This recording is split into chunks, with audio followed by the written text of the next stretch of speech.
We have a bunch of announcements that came out of QuakeCon, and Call of Duty Vanguard has officially been revealed.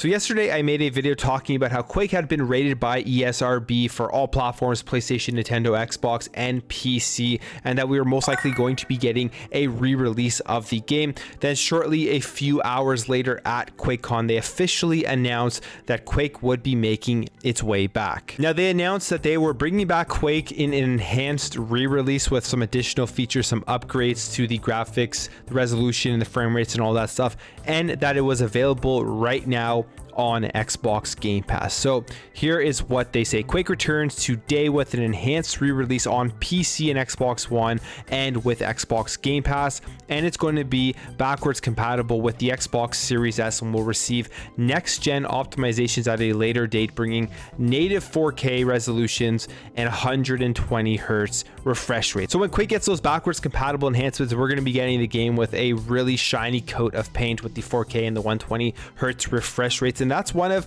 my favorite things with the backwards compatibility on the Xbox Series X and S, is just seeing how they revitalize these older games, specifically games from around the original Xbox era. Like if you take a game like Crimson Skies and you look at it with the enhancements it's gotten for backwards compatibility, it is a beautiful looking game with the backwards compatibility enhancements, comparing it to what it looked like on the original Xbox. And I can't wait to see how Quake is going to run, how it's going to look in 4K. But that's not it, because there's also going to be tons of free levels, they say, to play with add-ons, providing post-launch support featuring some of the best community-made content for the game. There's even going to be local and online co-op for 4 players across the campaigns, the original expansions, and 2 campaign add-ons that was created by Machine Games. And you're also going to be able to play online with up to 8 players. Cross-platform play supported, so you're going to be able to play with your friends across PC, across Xbox, no matter where they play.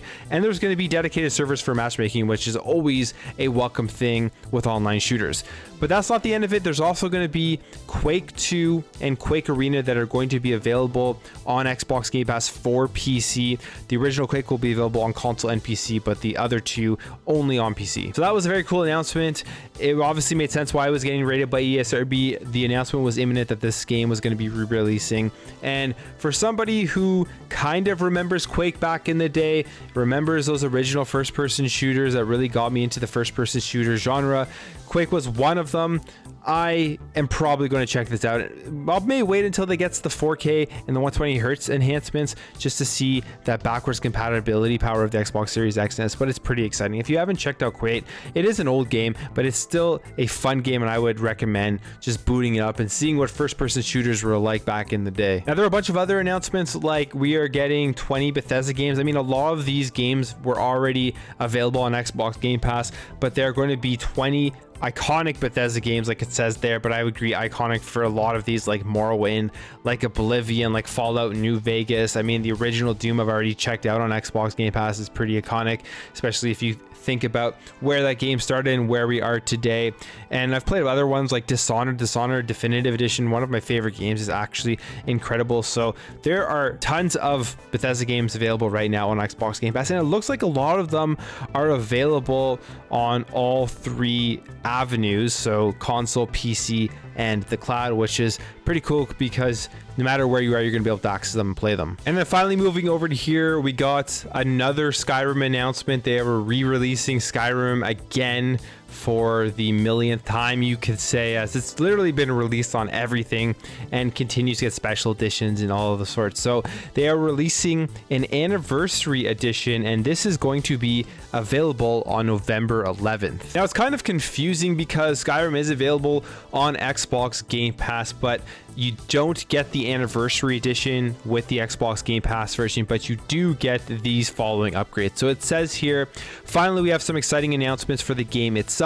Current and future owners of Elder Scrolls V Skyrim Special Edition on any platform, including Xbox Game Pass subscribers, will receive access to 3 free pieces of Creation Club content, fishing, survival mode, and even new quests with the Saints and Seducers.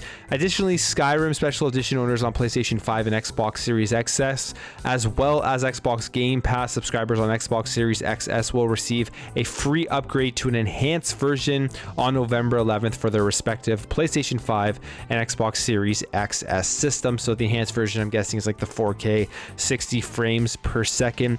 But the Anniversary Edition will actually have an expansion with over 500 pieces of unique content from the Creation Club, including pre-existing and new quests, dungeons, bosses, weapons, spells, and more.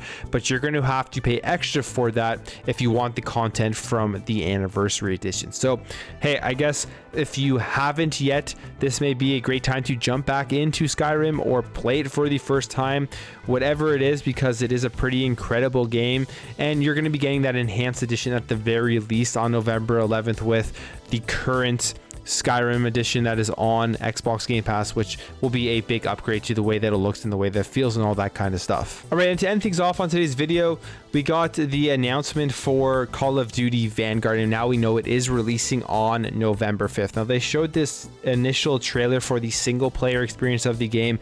You go across different parts of the world, different battles, all that kind of stuff. And I have to admit, I mean, the trailer itself was pretty awesome. It looks very cool. They didn't show any gameplay really. I mean, small snippets of gameplay, but very, very little. So we don't really know what it's going to look like when you're in game yet, but the actual cinematics of it look pretty amazing, I can't lie. But it is coming out on November 5th, which I think is going to definitely affect the Halo Infinite release date, like I said in the previous video. And pretty much you can guarantee now that Halo Infinite is going to be released on November 15th. I will be super shocked if it isn't, especially because that's going to be 10 days after the Call of Duty release date. That'll be more than enough time to kind of let the hype for Call of Duty Vanguard kind of settle down, and then we move into the Halo hype.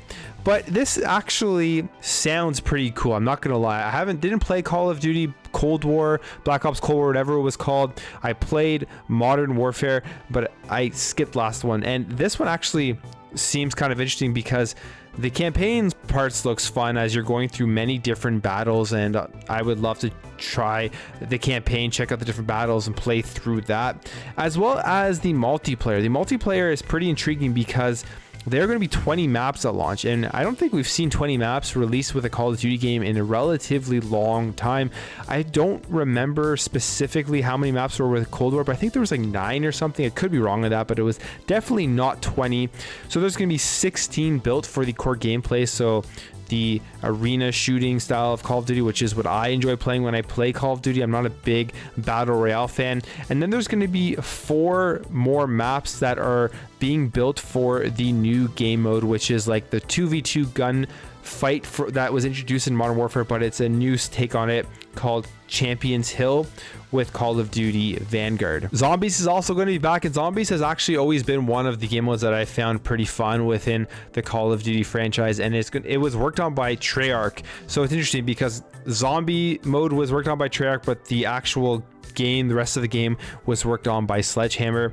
And then we still have a new map coming to Call of Duty Warzone. So if you're somebody who enjoys the battle royale, there's going to be a Vanguard map being added to the game, and on top of that there's going to be just full integration with all of the Call of Duty stuff going on. So you're going to be able to have cross progression and cross-play across all platforms. Now, I believe the multiplayer reveal is going to be coming at a later date, but all in all, every single year Call of Duty comes out, there's always this massive hype, and everyone thinks it's going to be the greatest and best Call of Duty ever. And then a lot of the times recently, it hasn't really lived up to all of that hype. But honestly, Call of Duty Vanguard looks pretty good. It looks like it could be a lot of fun.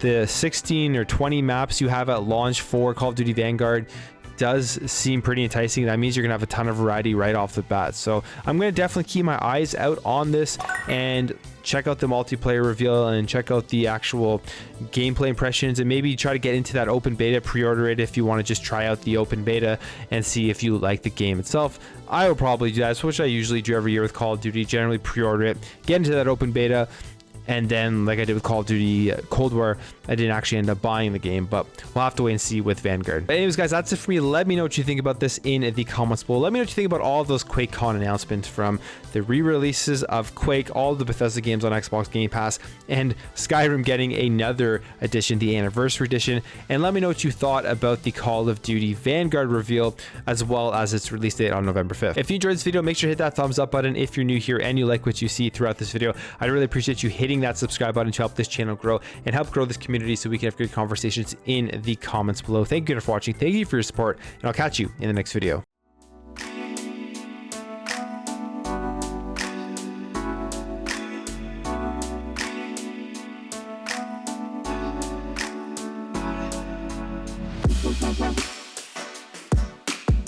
We'll be right back.